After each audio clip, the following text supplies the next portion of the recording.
Welcome to the channel. Today's story is full of surprises and real drama. Subscribe and like to stay updated. Let's dive in. Jasmine was the love of my life, the one I cherished most. Her caramel skin was beautiful, and she was easily the most stunning woman I would ever call my wife.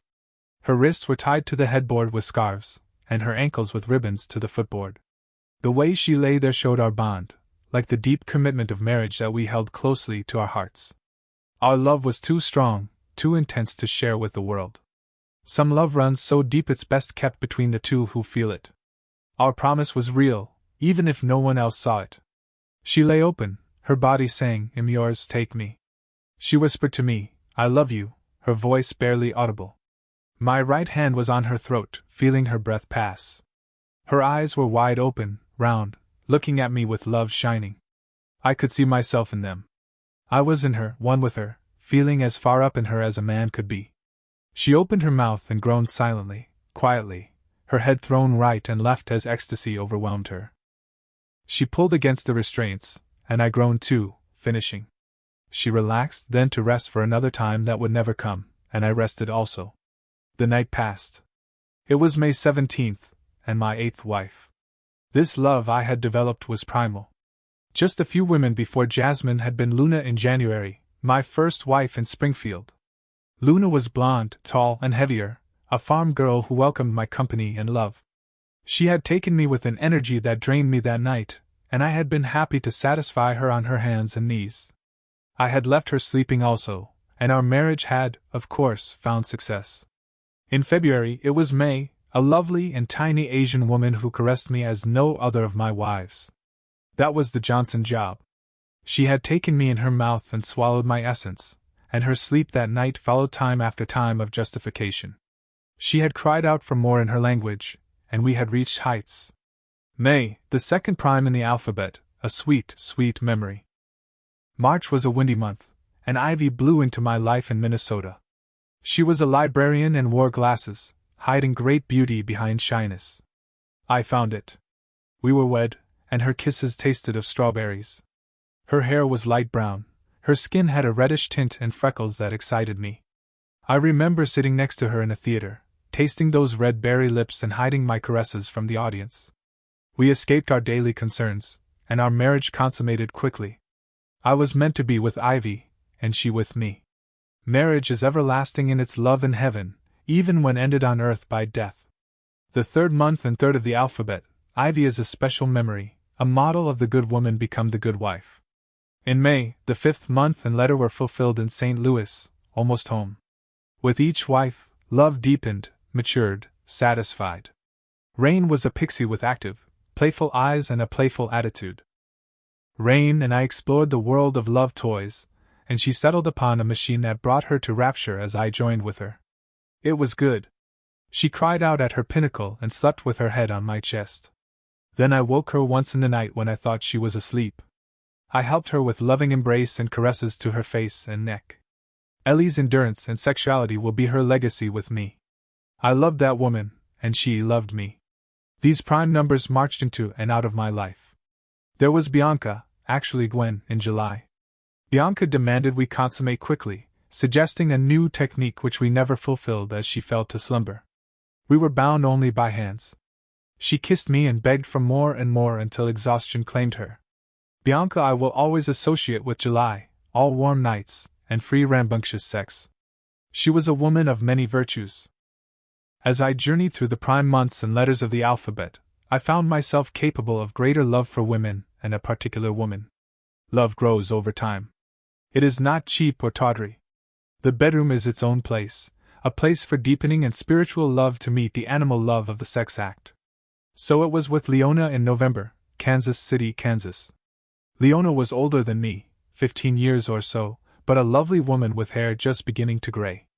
I remember our first kiss, our only kiss, and the way her tongue fought with mine as I held her wrists behind her, and she pushed her hips into my erection. Leona wanted sex like no other woman I have known. We spent our marriage in exploration of one another, finding this spot and that touch. Leona was forceful and strong, and our mating was correspondingly powerful. Leona was almost too much woman for me if there is such a thing. Incredible woman. The 13th letter and month were just 2 months later. I was barely recovered, thinking of the spirited love of Leona in November.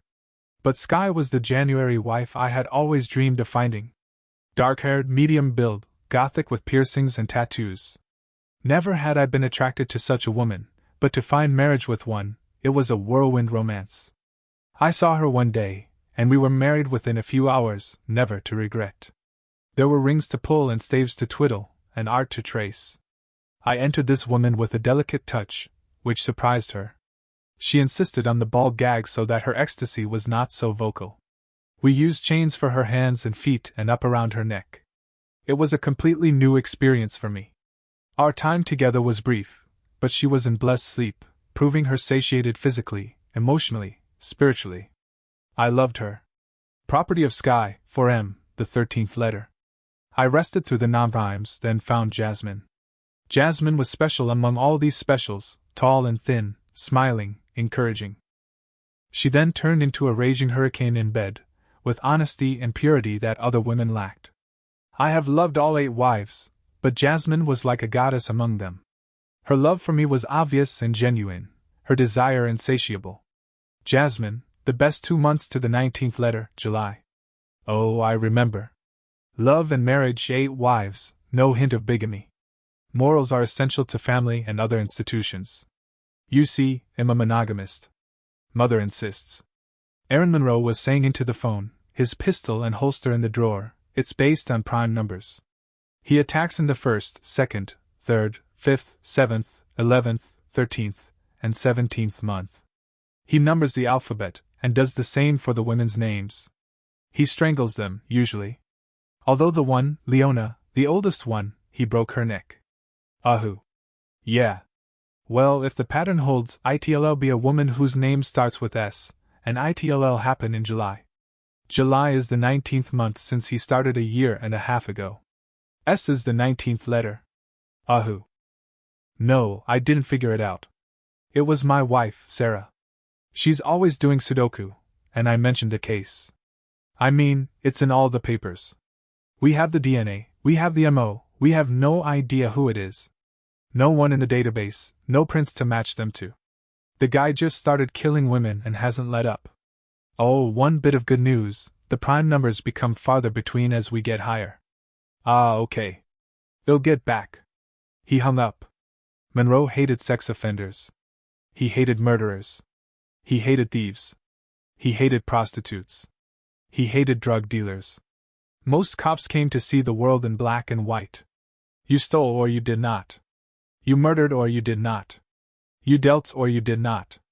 The world was black and white because it was. It was a long-learned conviction, but he was sure, except for his wife, Sarah. Now she was a special woman, probably the only woman on this side of the Mississippi who could have married him. Since he could see the mist from his bedroom window, there were a number of women around who might have loved him had he had an interest in girls from Illinois, but he didn't. When you're married to Sarah Monroe, you don't need another woman. Sarah was more than enough for him, or the Sixth Fleet had they been near, and she'd been interested, which she definitely was not. Sarah had it good with him. He took care of her, and she took care of Josh. But he did not trust her. Women like Sarah got hit on, flirted with, noticed. But she was his, and his only, he was sure. Sarah Monroe, at that moment, was in a motel just across that same miss, actually within sight of her bedroom window had anyone had binoculars to check out houses across the river. Her legs were spread as wide as she could spread them while her faux love, Leon Tate, pounded his stiffly impressive member into her as hard as he could. Sarah was getting drilled, and she liked Tate to do it because he was not a cop, not stupid, not married, and not interested in her as a human being. She wanted to have sex, and that cop she was married to was making the world safe by fighting crime. So she called Paul and said, "You want to do it?" And of course he did. So they were doing it. It happened about once a month. Tate didn't even have her number, but he had her. So she called when she wanted some. It averaged out one this month, none that month, to the next. She felt a little guilt, but really she just thought she ought to feel guilt, so that might be what guilt felt like. This was the 7th time by her reckoning. She'd probably stop calling him once her husband got promoted, but so far it hadn't happened, and had been saying it would be soon for 5 years now. He just wasn't all that smart, she figured. "Oh, Paul, do it, I love it," she said almost in a monotone, and he heard only "You are the best ever." But he aimed to please, and those two widely spread legs of hers were long and smooth, the likes of which rarely come a man's way. Of course, that piece was rapidly losing its mystery as words slowly got around that it was available if only you had whatever Leon Tate had, and that had included luck. Sarah was a fine-looking lady. As a matter of fact, in this factory town, now 1.5 factory town due to closures, Sarah was as beautiful got, maybe world-class with a little makeup to hide that sunspot on her cheek. That same sunspot Josh thought was endearing and wished she would not cover up. A few of the guys at the DA's office knew Tate was doing her and even knew she was a police detective's wife, but instead of giving him up or telling the idiot, they just wished it were them instead of him. Well, except for David Ross, who didn't give anyone up for tawdry affairs on principled grounds like anyone really believed in those anymore. He would only give someone up if it affected the job, which he still considered a profession. This day he was filling in for one Paul Perino, who was unavoidably detained, snatching that desirable love from Sarah. Martin was going before a judge for some crack case he knew nothing about until a half hour ago. Now it affected the job. Finally, Paul pounded Sarah into tedium and himself into a climax, and what counted for lovemaking to some people ended in room 105 at the Elegant Rooms Motel. It ended with Paul in a sweat and Sarah thinking, "Dang, now his juice is going to seep out of me for an hour. His perspiration is all over me, I'm moist with him, yuck." She knew she should like this more. Something was wrong, she felt it, but she physically shook her head to clear it. And yet it lingered. Her husband was the issue. Josh was a dolt, but he took care of her.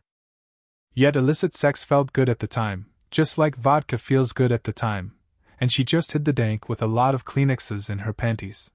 It had felt good at the time. She was trying to convince herself that it was worth it. It was fun. There was nothing wrong. She was not cheap, not bad, and it was no problem with Josh. She dressed as Tate rolled out of bed and found his underwear. Paul got a call to see his boss, an important guy, not the inflated importance Tate feigned to Sarah Monroe, but a guy who made the decisions, who said yes, we will, or no, we won't, instead of just suggesting courses of action like Tate did when he wasn't screwing around. Tate did not realize his boss had figured out where he was, who she was, and what they were doing. He dressed happy.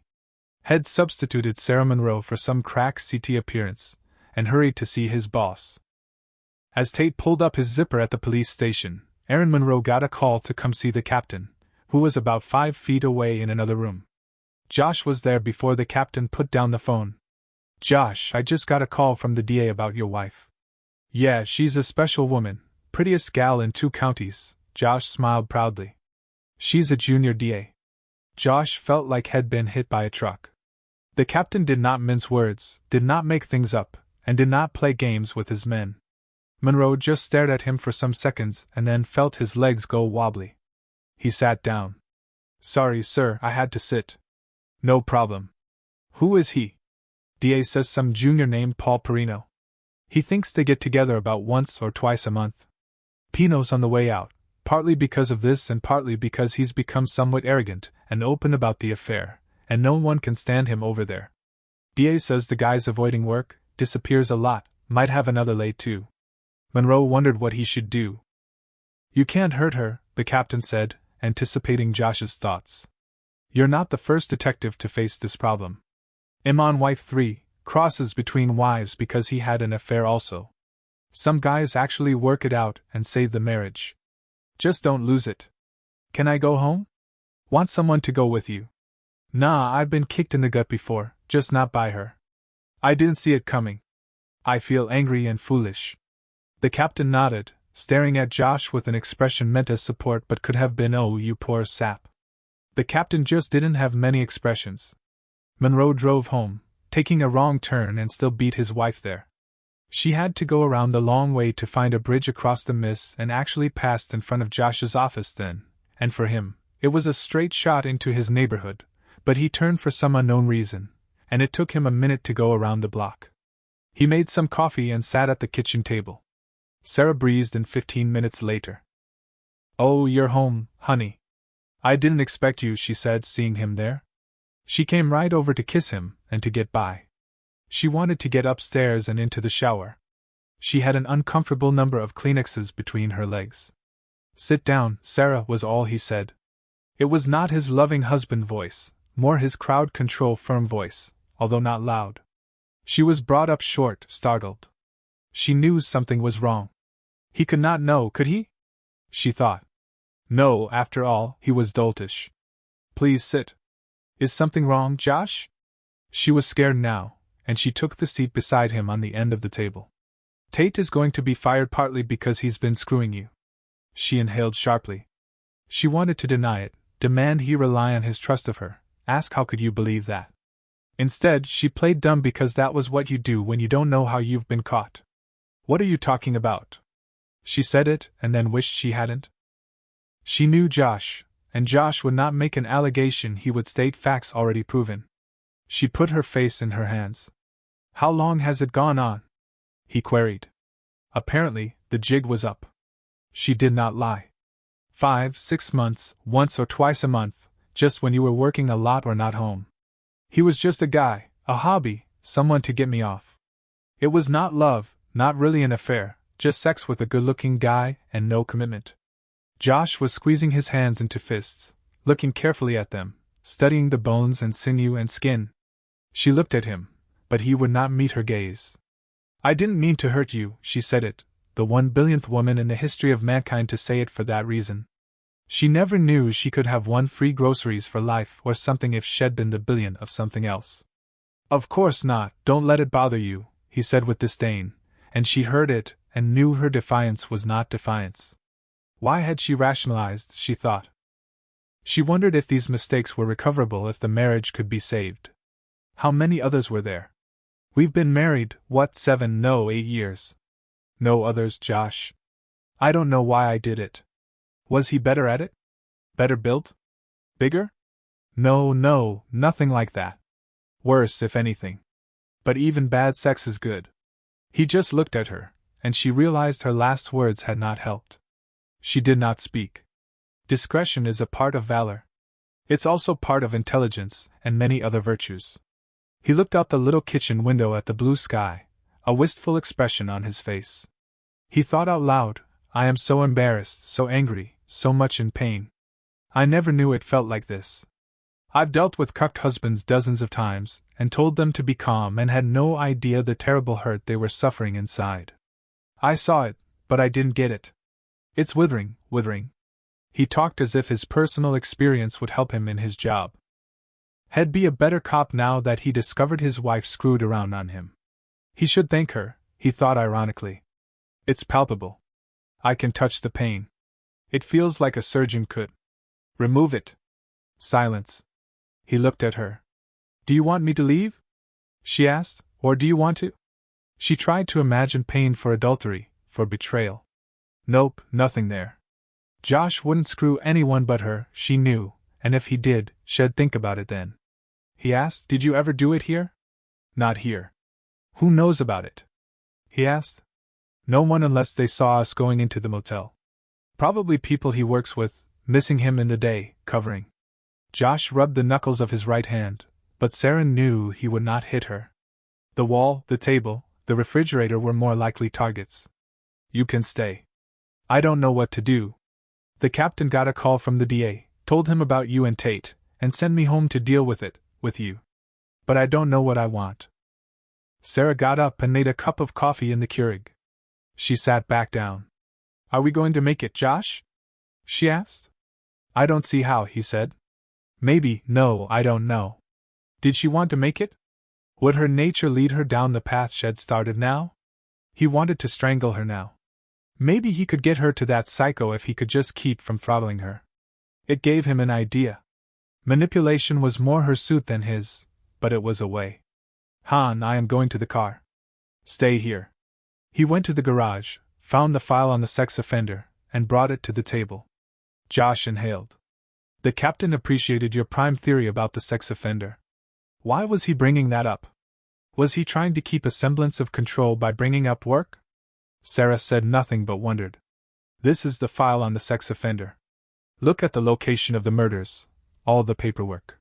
See if you can figure where he will be next month when his next attack is due. Just look at it now. You want me to study a case now? She asked. She was mystified. She'd done it before, studied a case once. It led to an apprehension. More often, it did not. Yeah, just that and no more. Had her affair not mattered now that he thought about it? She could not understand. She was sure he loved her, positively loved her. She saw the emotion and wondered that she cared for his pain rather than feeling any of her own. Are you okay, Josh? He shook his head. I want to shoot you. I want to strangle you.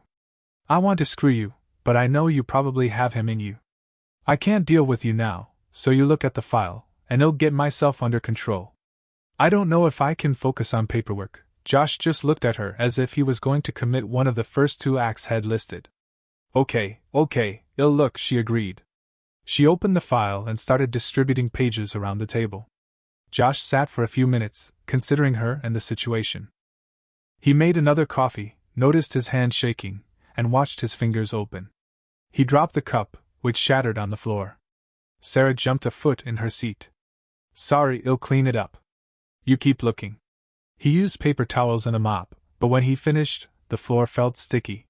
He made another cup and sat down, watching her work. Sarah pushed sex and Tate and Josh and marriage and all of it aside and looked harder at the file. Just another Sudoku problem, she thought. It was where the murders happened that stuck in her mind. She stared at the locations. There was something there. It was there, something like when you see some moves ahead in chess and know you will win. She looked at the DNA reports, the dates, the color of the perp's hair, dark brown, 10 shoe size, probably a 16. A neck tag found beside one of the victims. Nothing. Back to the map. Springfield, Twain, East St. Louis, nowhere, Minnesota. She was about to dismiss that last, but it stuck. No, what is that town really? Wyckoff? Nowhere, a man, a crossroads, probably. Why did he kill a girl from Wyckoff? How did he meet her? There is nothing there. But Sarah knew the name. Why did she know the name? She closed her eyes and concentrated on what she knew of rural Minnesota. It was a full minute when she got a picture of her dad rolling a strike. Bowling alley. There's a bowling alley in Wyckoff, actually part of a bar and grill. Her father played tournaments 20 years ago. He was a good bowler but never won a big tournament. He drove up to Wyckoff to a tournament, the last tournament before her mother left them. That's why she knew the name. Oh, why had she screwed Tate? He looked good, and he had no moral thing against screwing, that was sure. But he was a jerk, she knew, had known, and she had thought that an advantage. She knew her mind was wandering. The case, look at the case now. Put them in the order of occurrence, all of them. Springfield, South African white girl. Twain, Asian girl. Wyckoff, librarian. St. Louis, sex toys. East St. Louis, Gwen. Kansas City, Kansas, mature woman. Twain, Gothic. Paducah, Kentucky, black girl. Why Twain? There is a bridge here, a factory producing wood cabinets, paneling, pressboard, flooring, paneling business. 35,000 people. Fast food, 2 motels. She thought and grimaced, remembering both. Another small town across the river with 1 motel, Paducah. What's in Paducah? Sarah sat back and closed her eyes. Usually, she could find connections and things. She seemed to be able to remember the minutiae that other people did not. She'd forget the army base outside of town but remember that they had 24 traffic lights. Forget the hospital and remember the founder's history for some reason. She hooked things into memory better than other people and worse. Her mom had been frustrated by her poor grades in school. She remembered almost everything others let go, but associated strangely. She could finish any problem in arithmetic, but not like she was taught. She did an add. She put things together and recounted. It made her slow but usually right. It was not a way to do well on a test, but the year they identified her problem, she'd gotten 3 of 11 problems correct, but she'd only done 3. She remembered Mom and how Dad cried when he read her note. She wondered if Mom knew how she'd hurt him, much as Sarah had just hurt Josh. But Josh was a tough guy, right? Sarah had a clenching in her middle since Josh had sat her down, and as she looked at the back of her eyelids, she realized it was either guilt or fear, compassion for Josh, or something. She knew she'd hurt someone who did not deserve it, and she knew he'd never get over it, and in some way, it mattered to her. That was strange. There had been a purity to Josh's love for her. He wanted her in every way that every other man wanted her, and the way every woman wanted to be loved too. Why had she played with that guy? Why didn't she care about the second part? Paducah has a large wood paneling distribution center, a hub for this part of the country anyway. Twain had a large producer and some subsidiary industries. Wyckoff had nothing. "I need my laptop," she said to Josh. Josh nodded. She was back in a minute, typing Wyckoff and Wikipedia. 444 people live there. It took her another minute, and she pulled out her phone and called the number. "Hello, I'm calling about the old bowling alley you have there. I can't find it online." She listened for a bit. "When was that?" She nodded. She wrote down a date. "What happened to the lanes?" "Some time passed." "Do you know who bought the wood?" she asked. "Thanks. Is there any other business?" "No." "Sure, thanks again. I think I'm getting it, Josh. I think I'm understanding." She saw he was thinking about them. "I'm so sorry, really. I've supported you. You've stayed home to write, and you've sold a few stories, but I've supported us," he said without focus, as if his world were crumbling. She realized it was. She'd feel bad about that sometime, she was sure. "I wanted a family, but you kept putting it off to get that novel done." Now he shook his head. He really did love her, she thought. Strange idea that someone could love her. When did she stop loving him? Had she? Had she ever loved, really? When had she started thinking he was stupid? Why? He roused himself. "So tell me what you're thinking about the sex offender." "I'm thinking he's involved in the wood business. Twain, Paducah, there are wood distribution centers, paneling factories, and distributors in Twain. It's practically just the factory and the panel business, and the panel business is so much smaller. I think Wyckoff caps it. I think he has something to do with redistributing bowling lanes. Wyckoff only has 400 people in it and some more in the surrounding area. Their victim was the library girl. She commuted to another town to work anyway. The month before the murder, their bowling alley was demolished. The lanes were sold off first. The lanes are very sought after in some markets for replacement floors, wall panels, quality stuff, very hardy. I need to look into Springfield and KC yet, but I'm betting someone either bought the wood our guy was selling, or he found some more wood for sale in another alley demolished, something like that. Maybe he checks up on installations. I'm guessing there's something in each place just before the murder. Job finished, he finds the girl, kills her, and moves on. He probably finds them in less secure places without cameras. If he sees a security setup, he just goes somewhere else." She looked pensive. "Oh, he might use the library to find girls with the right name. Not sure, but that might work. You might want to check here with the factory and panel businesses. They probably know him, even if he doesn't work for them, or have had contact. So do you have any conjecture as to where he might be going next month? I guess he's doing a job in that town right now. So look for a bowling alley demo or sale, or someone installing a specialty floor, and then look at the buyers and sellers. I'd bet he just hangs around after for a while. He does not want to be hasty. He knows all the evidence is piled up, but you have no record of him. How does he just hang around? We've checked motels and got nothing. Maybe he has a camper. Lots of camping even near the cities. Had not be obvious. Hardly any problem registering. Heck, some campgrounds are free and don't even have registration. Or tent camping in a national forest, free again, and little control or registration. Or he could park in a Walmart lot by the trucks, down a deserted dirt road, anywhere. She looked down. "I am going for a shower. Can we talk more later?" She knew those were the things to say. Yes, she did. She watched Hallmark Channel some. "I'll bet you are," Josh said, looking right at her, feeling the pain, knowing she did not feel any.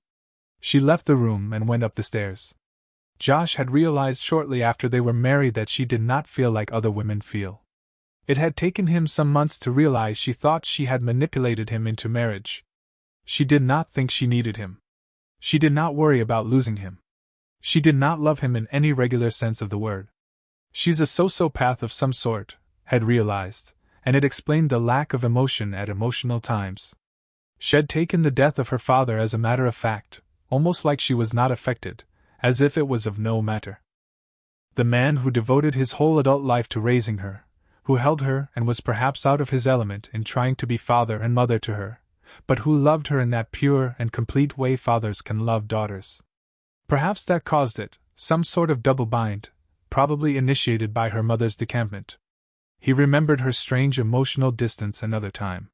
She called him once 2 years ago and said she was driving to the hospital. She was having a miscarriage, the child had wanted more than anything that they delayed for years, lost. He arrived in her room before the operation, and she was sitting in bed reading a magazine. She was upset at the cramping, but nothing else seemed on her mind. Josh had kissed her, but that was that. She was light-hearted, even asked if he'd like to try a recipe listed on one page sometime. They could try for a baby again someday, but she'd get back on the pill when the doctor said this was enough for now. He remembered her another time being fascinated, watching a linebacker break his leg on TV. It had made Josh sick to his stomach, but she ran it back and forth a dozen times in slow motion. He wondered why she married him. Did he remind her of Dad? Did it seem an easy way to get support while writing her novel? Could a sociopath produce a novel with an understanding of normal emotions? Did honesty mean anything to her? Could she be faithful? Did he want to have children with someone who could not love in the normal sense? Is there principle in her morality? Her personality was focused. It was as if she'd seen how you should act, how you should feel in any situation, and then she acted that way. She was ingenuous in many ways. It explained her willingness to spend nearly a decade working on a book had never seen, accepting his support as her due. She did not seem concerned about Tate now at all, and her concern for Josh was minimal, as if she were going through the motions because she knew how she ought to feel. Perhaps she feared losing Josh's support, which might mean she'd have to work. He knew she didn't love the other guy or any guy. He knew it would not go away. He had wanted her to see a psychologist for years, but he did not know how to get her to go now. He would give her an ultimatum: psychologist, psychiatrist, or divorce. Tomorrow, perhaps, it would not matter in any case. He saw his marriage as a train wreck, and the first car had just jumped the track. He slept in the spare room, the one he planned on fixing up for a child someday. He contacted Twain Wood Products, the major employer in the town since the airplane factory shut its doors. He spoke with several of the marketing and production managers. 3 of them identified the same person when he mentioned bowling lanes. The man was an independent supplier to home builders and rehabbers, buying bowling lanes, hiring people to carefully take one up and deliver it to the buyers. Some people loved that wood for their homes, and he had created a niche for himself. His name was Adam Rivers, and he was not on any fingerprint database, DNA database, or any other Josh could find. But they had a description nondescript, about 510, slightly thin, wire-rimmed glasses, dark brown hair parted on his right, dark eyes, right-handed, which they knew from the murders, wore black gym shoes and casual clothes, often a sport coat without a tie, short-sleeve button-down shirts in summer. One guy thought he drove a Mustang, another thought he drove a Dodge Charger. He checked the databases, and he had a car license plate in Missouri, a home address south of St. Louis, and a Mustang. He checked the home address and saw it on Google. He next called the county engineers of the counties in which the murders had occurred. Home building, remodeling, and bowling alley demolition all required permits. He found a bowling alley that was being torn down in a week, not in one of those counties but in one across the river from Twain in Illinois. He contacted the sheriff of Pike County to get his opinion. Sheriff Clark, Aaron Monroe, a detective over here in Twain. What can I do for you, Josh? The sheriff of a small county probably did not have a lot of deputies, so Josh was happy to deal with the head guy. In working on the serial sexual assault and murderer. I have a conjecture. Yeah, a lead? We haven't had an incident over here, but are you projecting? I have no proof, no solid evidence, but you have a bowling alley coming down in a week or 2. Yeah, you think it's connected? The sheriff asked. Yeah. I have a consultant who thinks the guy might be involved in buying and selling used flooring from bowling alleys. I have a name, a guy named Adam Rivers, who might be buying the flooring over there. I'd like to come over and see if he's around. He's not in any of the usual databases. I can't even find an address nearby. Mike Juvenile, never heard of him. Why don't you come over, and we'll run up there? It's out of town at a little crossroads. I don't think they've started on it yet. Permits just went out. It'll be there first thing in the morning. Hey, Josh, the consultant is your wife, huh? Busted. It's not that unusual for a wife to give her detective husband advice. Yeah, she's good at getting over roadblocks. Bring her along if you'd like. Not sure that's a good idea, Josh said. Up to you. Josh headed home and found Sarah at her computer at the kitchen table, writing away. He wondered if she really was trying to write a novel. Hi, honey, she said. He sat down and said, Sarah, I've decided something. I am willing to stick with our marriage a little longer as long as you pay steady visits to a psychologist or psychiatrist beginning as soon as we can make an appointment. You mean a marriage counselor, right? She said. Not really. I mean a psychologist or psychiatrist. If one specializes in marital issues too, that would be okay, but I want you to see one about you. She was fuming. You a holy. You think I had an affair because I'm crazy? No, I think you're a sociopath, which brought her to a sudden stop because she could see the symptoms in herself. She knew she didn't feel like other people, and she was smart in unusual ways. Other people would feel sad now, she would think other people would feel glad now, she knew.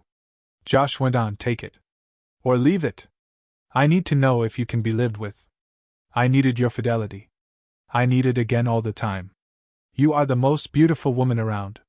Men will continue to hit on you. I need to know if you can be trusted ever. If you do not agree to these terms today, I will see a lawyer and file for divorce tomorrow. She did not like the ultimatum, but agreement would at least delay the end of the gravy train, so she assented. He gave her a list of 5 psychiatrists. She looked them up on the internet and chose a woman. Josh called immediately and made the appointment for 2 days from then for both of them in the morning. Sarah, I'd like you to go with me tomorrow to work. I'm heading across the river to Pike County where a bowling alley is being torn down in a week. The sheriff actually suggested you might come along. Maybe you'll have some insight. She was startled. Josh said, except for bringing home some cases for you to give me a new idea, I've kept the job strictly mine. I don't know if the department has a policy against this sort of thing, but since I am checking out your theory, and you might gain some insight, I decided to just do it and suffer any consequences.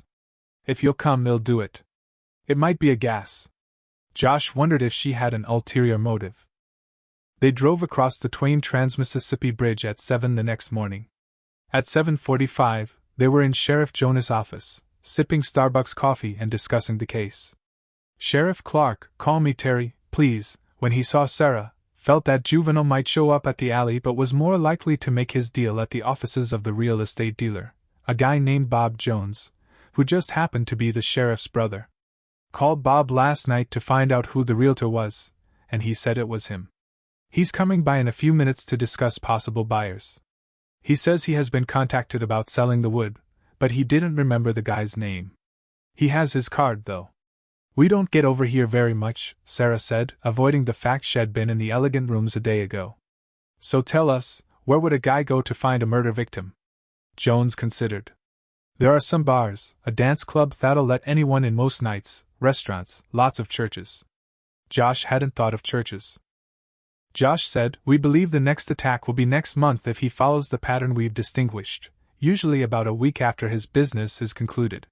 We also think he is likely to find a girl with a name starting with S, first name. We conjecture that he uses the work local to find the victim, decide on the attack, and then either stalk her or set his plan in motion. He has killed in their homes usually. The one was in an abandoned building in the woods. Sarah spoke up, I think he likely finds them in bars. All the other victims were known to visit bars in the weeks before their murders, even Wyckoff, the librarian.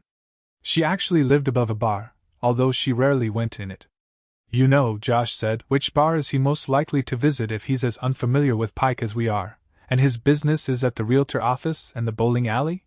July's Saloon is out of town on a lesser road, but it's the most popular among those who live here. Shady Grove is in town, not fancy, but gets a lot of women on Friday night. Probably Shady Grove, he said. Into the office walked Bob, the sheriff's brother. Between the two of them, they could ruin a couch in one sitting. These two guys must have weighed 300 each. They had the jovial faces that some overweight people get. "Hi, Bob Jones," said the realtor, smiling and holding out his hand to Sarah. Bob had the talent of immediate prioritization. His eyes were good.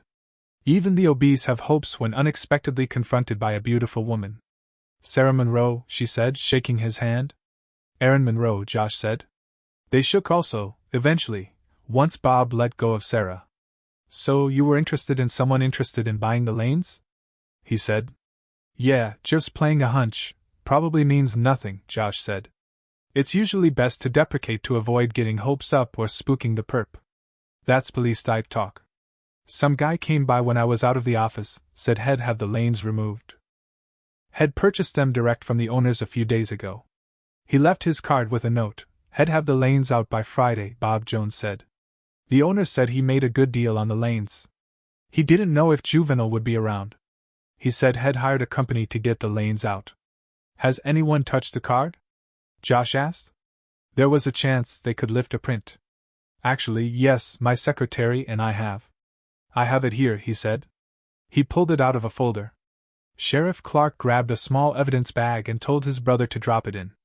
"I didn't think we'd get much off that card, but maybe." "That serious?" Bob asked. "Yeah, the most," Josh replied. So the group ended up out at the bowling alley. Bob had a key, and they went in. Everything had been sold that was not part of the building. The floors usually had to wait when money was up in the air. It was a fairly small, dark building that smelled of old cigarettes and beer. Furniture was all gone, sold or trashed. The machines had been sold too, although who would want such out-of-date equipment? Josh and the sheriff looked around for a while. Sarah talked to Bob in that charming way she had. The Lanes looked like decent flooring and paneling. They went to Bob's office then, hoping the guy would come by. Sarah talked to Josh when Bob had to leave the room. His secretary was out sick, so he had to handle a lot of mundane tasks. "Why don't I get dressed appropriately, and spend some time at the Shady Grove tonight? Maybe the guy will be trolling. He'll use my middle and maiden name. You can keep an eye on me. Her middle name is Susan, maiden O'Shaughnessy." Yeah, another beautiful Mick, Josh thought about that. He knew the captain might criticize him for it, but it would be outside his jurisdiction, and she would be in little danger with Josh near at hand. He liked it. Maybe the guy would pick her up. The odds were greatly against it, but they did not have a better plan at hand. So at 4 they popped out, stopped in to see the sheriff and let him know the little undercover action at the Grove, and Sarah dressed for the night.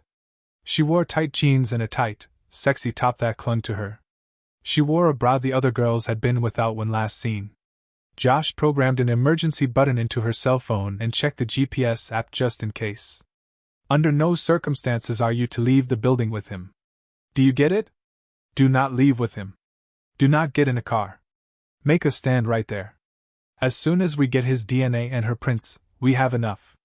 You leave alone, you'll watch him another minute to be sure he doesn't follow, and then he'll be out. Meet at the car. He is probably just going to be casing the joint, trying to find its name. He may not come over. If he finds your name, do not leave with him. Once he identifies you as Sue, he may not even bother meeting you. He could follow to see where you go or live. Sarah was laughing. I understand, I get it. I want leave with him. Josh spoke to the barkeep about what they were doing. He agreed to help, but nothing happened that night. Sarah sat on a stool and fended off suitors. Finally, it was 11:40, and they called it quits. Josh and Linda's first appointment with Dr. Monica Blake turned into a marathon session for Sarah. For the first hour, Josh was there. She asked why they were seeking counseling. Josh said he had threatened divorce if Sarah did not seek help. During the hour, Josh explained the affair, Linda's unusual characteristics, and gave examples. Sarah said he thinks him a sociopath. After an hour, the doctor asked him to leave and said that she wanted to talk with Sarah a bit longer. 2.5 hours later, she called him in. Dr. Ray, Sarah has agreed that I may tell you everything that we talked about in this session.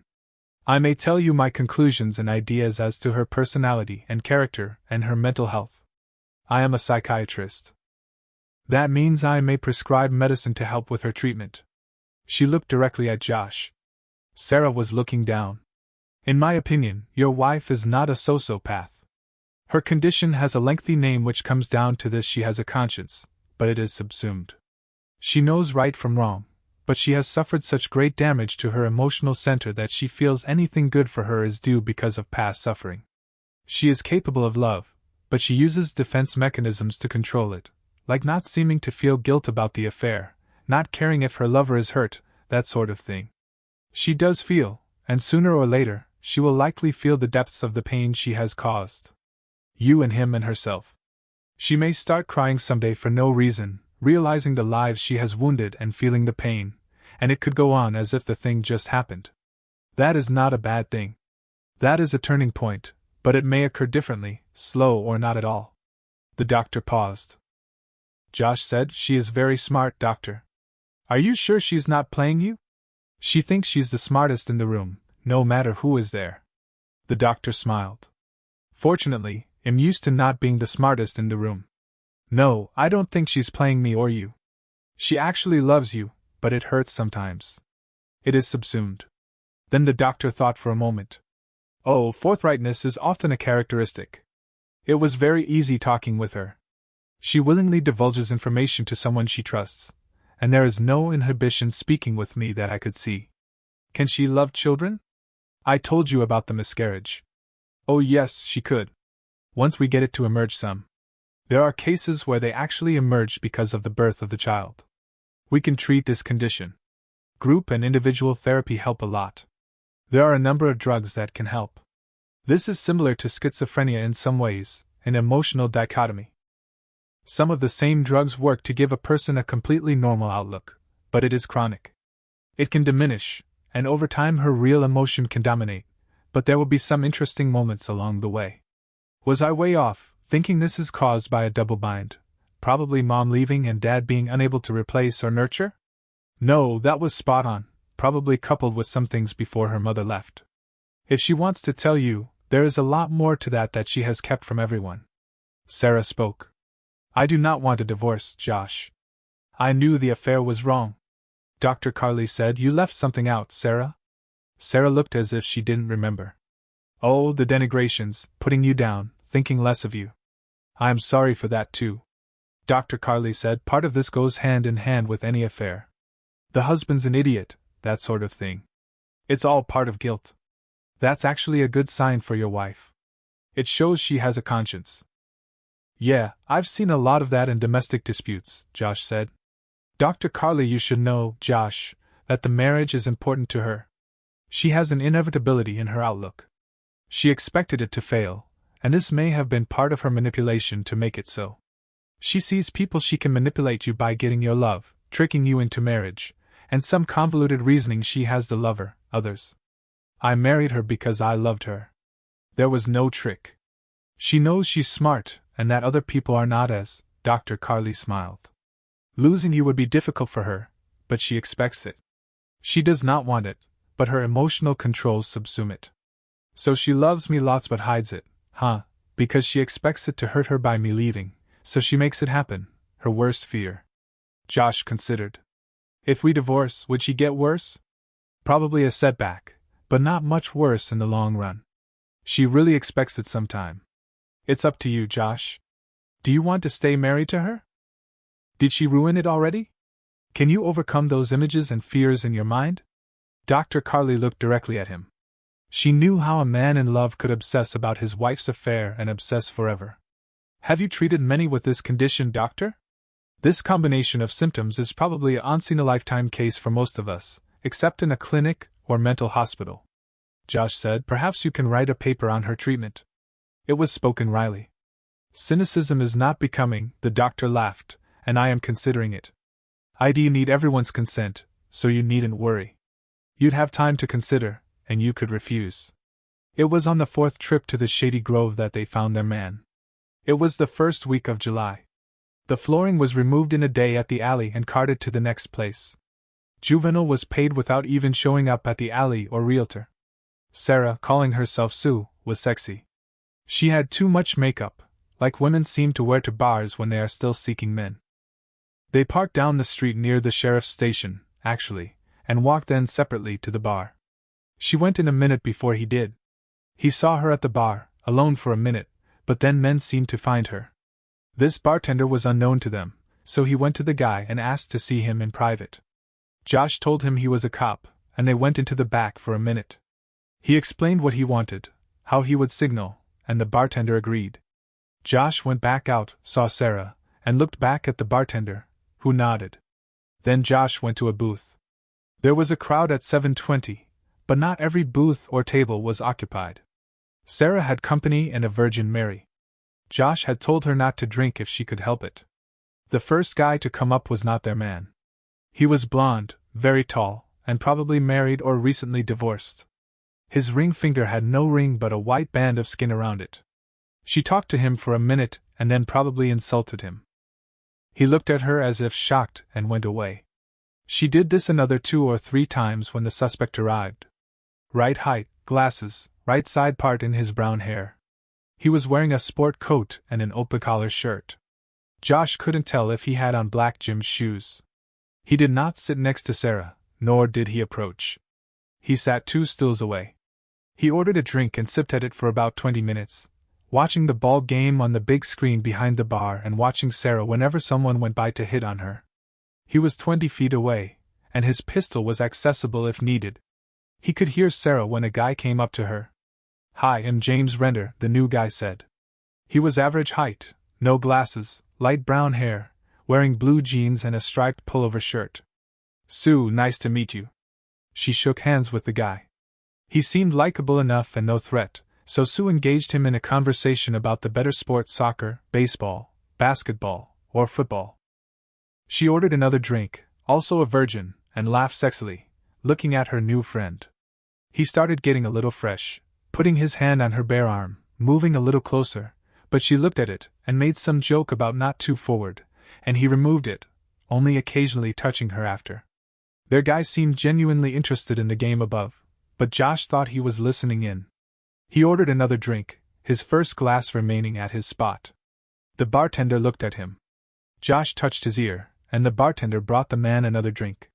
He took away his empty glass. He poured a tonic water for Josh, came over to his booth, and handed him the tonic and the glass. He had been careful to touch the glass only along the bottom rim. "Good man." Sarah looked at Josh. He touched his nose. They had what they needed. A minute later, she made apologies to her new friend and left the bar. It was 9:07. Josh watched the guy. Sarah should have been safe by now. The guy was on the cell phone for a moment, put money on the bar, and followed Sarah out, perhaps 2 minutes behind. Josh followed him, his glass in a bag. No one had considered that the guy might have an accomplice. When Josh got outside, he saw no sign of either of them. He was 2 minutes behind Sarah and 20 seconds behind Juvenal. He ran to his car. He checked the GPS program in Linda's phone, and it was functioning. He followed, racing, went through a red light in the middle of town, headed toward the signal. Where were they going? Had Juvenal found Sarah outside, thrown her in a car? No, there was no time for anything but hopping in a car and heading out. They did not know Sarah had an accomplice either. They ignored the GPS on the phone at least until Josh had them in sight. They were on a divided highway. It looked like a Mustang to him, but it was dark. He saw it for half a mile before he caught it. The GPS stopped suddenly, so either they tossed it out the window and it broke, or they removed the battery, but he had them in sight, and he was doing something he knew how to do.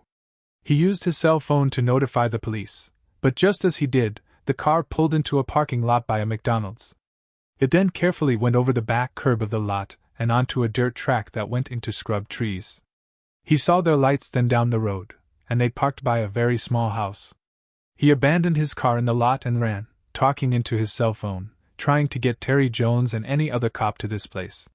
It was perhaps a quarter mile, and he made it finally, thinking he needed to start jogging more. The car was there, dark. He heard them inside the building. They had lights on. They'd been in there maybe 12 minutes now. He went to a window and peeked. Sarah was not in the kitchen. There was a woman. She looked about 60. Juvenal's mother, perhaps. She was wearing latex gloves. She left the kitchen while he watched, and Josh tried the door. It was unlocked. He slowly opened it, let himself in, and closed it. He heard heavy treading coming toward him, so he hid behind the refrigerator. The woman was back. Her back was to him, so he hit her over the head with his pistol. He let her down to the floor gently. He hoped he had not killed her. Had never pistol-whipped someone before. She was breathing.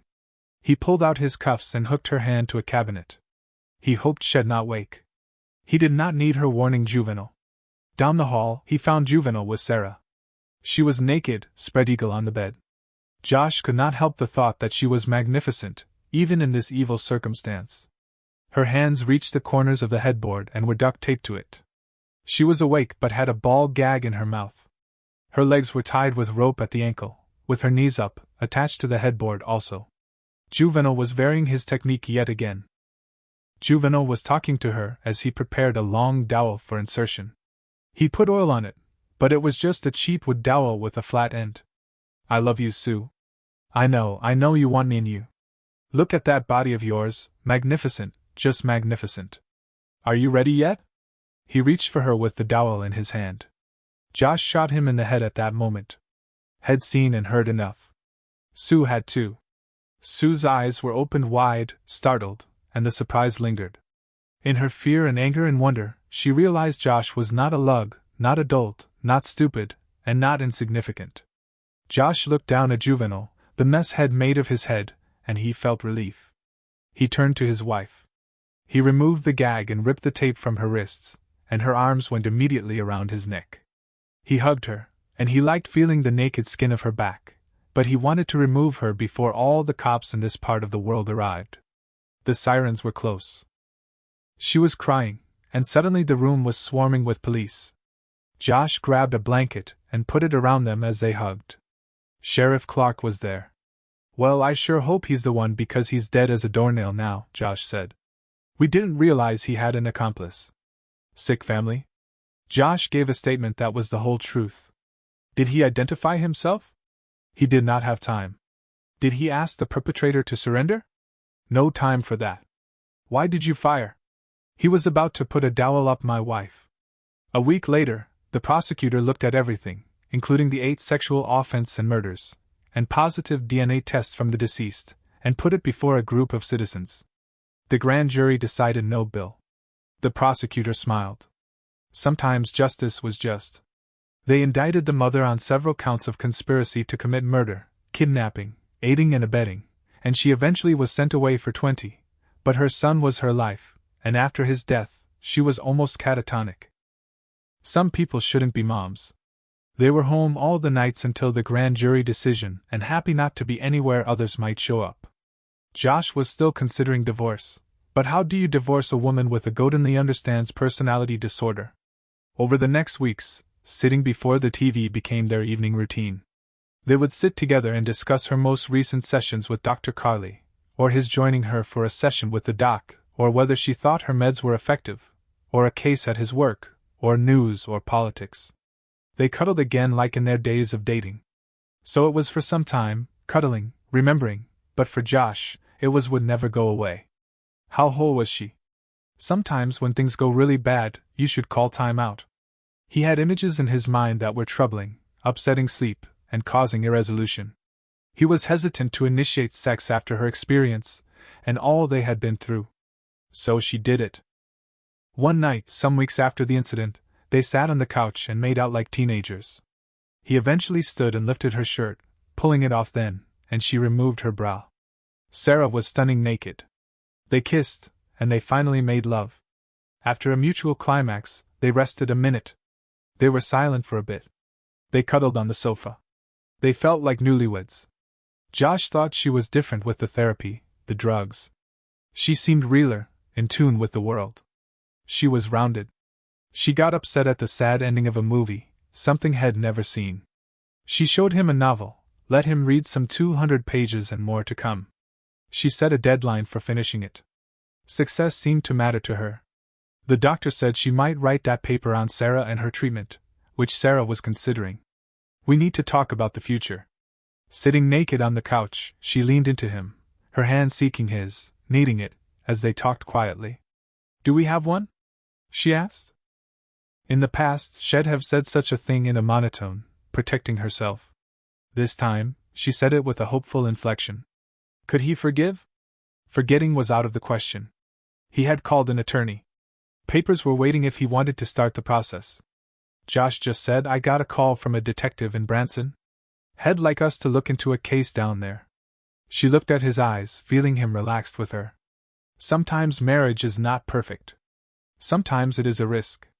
No, he thought as he kissed her. It's always a risk, and it's never perfect. Thanks for joining us on this intense journey of love, betrayal, and redemption.